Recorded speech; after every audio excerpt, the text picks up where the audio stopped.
Right.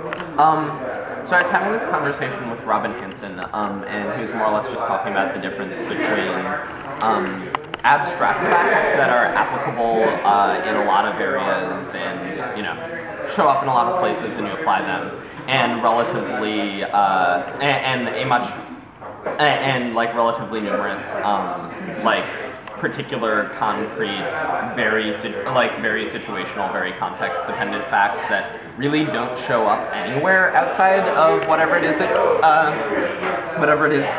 you're actually using them for.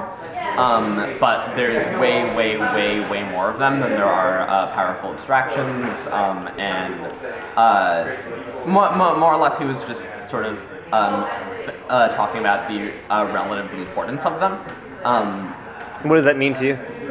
So he was talking about in the context of AI, where he thinks that big architectural changes will mean that the AI is able to understand and use big abstractions a lot better than humans would, but that this wouldn't necessarily be particularly helpful because it would still need to find out a lot of specific facts in order to be able to do much of anything.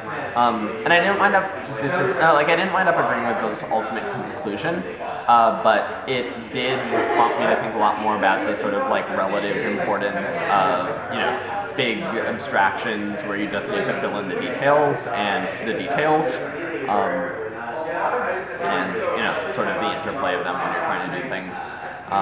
He was of the opinion, he seemed to think that almost all innovation is through knowing more details. I don't think that that's quite accurate, but I totally just didn't have a mental representation of details, facts, the stuff you need to figure out and wade through before, and it was sort of interesting for that reason. I wound up what could these ideas mean to other people or to most people? Because to many they would seem abstract. How can we make those more grounded or relevant? Something like for making your life work better right now, particular situation dependent, context dependent things are probably much more important.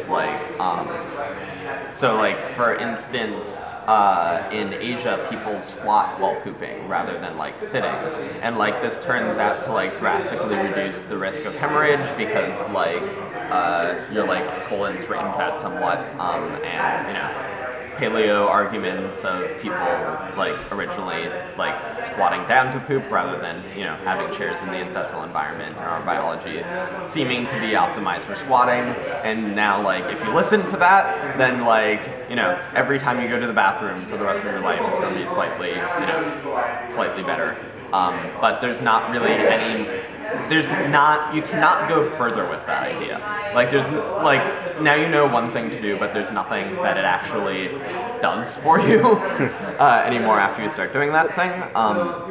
Whereas sort of the abstractions tend to be more portable and tend to be more portable and more generally applicable. So if you learn instead about the sort of paleo-ish heuristic of human biology was designed to do some particular things in the past. We were probably more adapted to those things in the past. That would give you more ideas about things that you could do. I see. So trace information back to more of the roots so that you can explore more of those management. Right. So something people talk about how the stuff that they learned in college doesn't actually help them at all in the job because on the job there's just a million and one actual details that are the thing that you do.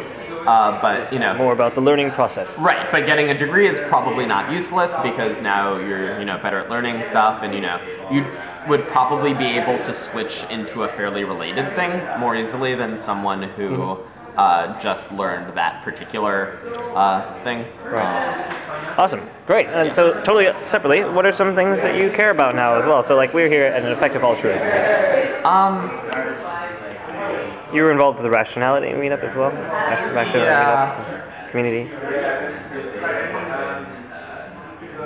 I definitely need more time to think about that. Sure, no worries. You find yourself doing these things in your free time? Walking around the Presidio, talking with my roommates a lot. we had a sort of funny discussion last night about how one would like to, how one could go about preventing World War II, starting in the early 1930s. Our plan was more or less centered.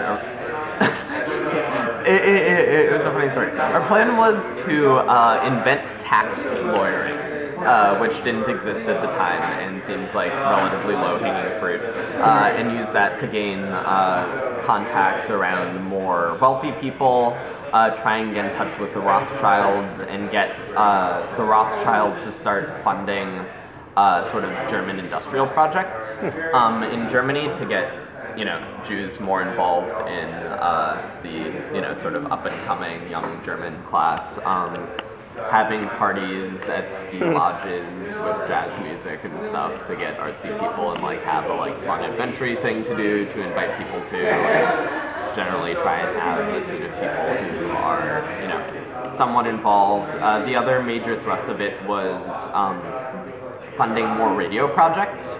To get radio to work better and trying to simultaneously discourage the use of radio for mass media while encouraging its use in a more decentralized amateur fashion. So trying to make it easy for coffee shops to be able to broadcast interesting stuff that's happening and sort of have there be a more culturally unified European elite, while at the same time publicizing sort of neo-Freudian stuff about horrible psychological issues that people get from listening to the radio, so that fascists and Hitler and whatnot are not able to have as much mass media at their disposal. Interesting. And All right, Pastor, that's there's a lot more details. Yeah, yeah. What would you? That sort of thing is fun. The last question is, what would you do if you couldn't do what you're currently doing?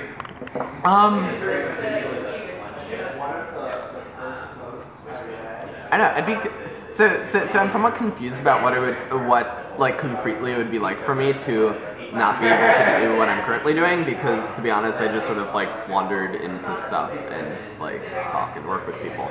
I mean, I guess if I guess the main reason that I wouldn't already be doing what I'm doing is because I didn't really know that much of what's going on. And so I would probably be spending time visiting different groups that seem somewhat related and adjacent to spaces that I'm already in. Awesome. All right. Perfect. Thanks, Aaron. Good.